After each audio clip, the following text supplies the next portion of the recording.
So, Devon, firstly, what do we know about the hundreds of millions that have been pledged by different stakeholders over the past few investment conferences? Yes, Sophia, well, that was the first question put to the Trade and Industry Minister, Ibrahim Patel. Remember, there's about 664 billion rand in investment pledges that accumulated over the first conference in 2018 and the following year, the second conference.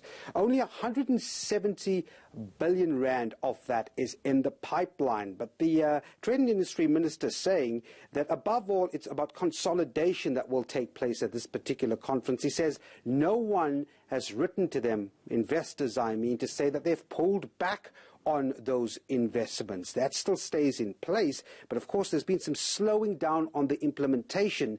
Let's take a listen to the Minister on the state of some of those investment pledges you mentioned. None of the pledges that have been made have disappeared. No company has written to us to say they now withdraw their pledge or they will no longer continue.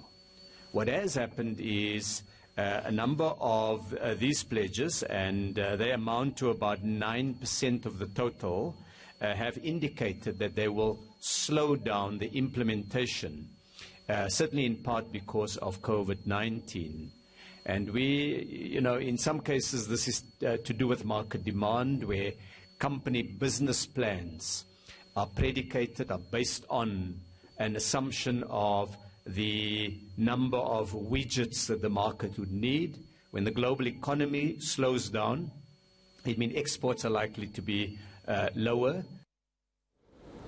So, Devon, things are dramatically different in 2020. A new normal has emerged. So what form will this particular conference take? Surely we won't be seeing the kind of numbers that we've seen in the past few summits.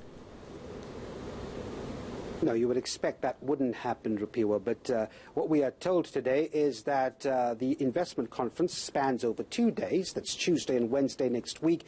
Tuesday is largely a virtual conference.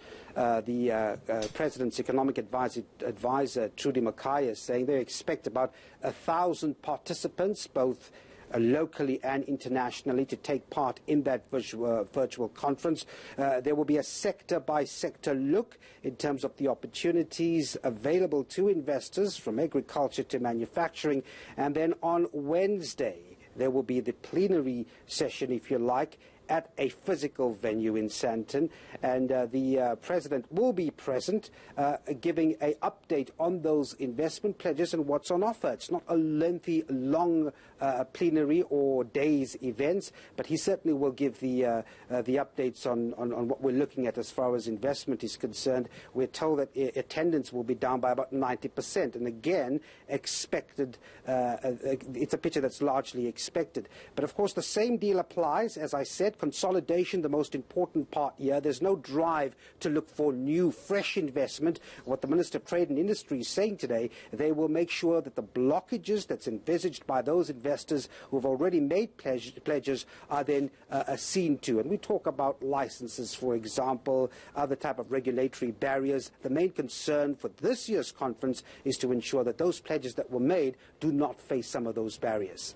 Right, and of course clearing up those barriers will contribute to the reconstruction of the economy through the economic recovery plan. That's going to be another important talking point, isn't it? Well, it has to, according to the economic advisor there, Trudy Makhaya. She says that the reconstruction and recovery plan will provide some sort of a basis, an opportunity for investors to show that there's something concrete that they can lay their investment in, and that will form a large basis of what happens on Tuesday and on Wednesday next week. As I said, let us not expect huge attendance numbers, but remember that foreign direct investment overall, Rupiwa, is down by about 40% globally. So the key idea now is to actually preserve those investments that were already made over the past 2 years. That conference happens, of course, on Tuesday and Wednesday next week. Tuesday and Wednesday next week, they will be hearing from key stakeholders about investment in South Africa. That's Devon Murrigan, who's the business editor here at ENCA.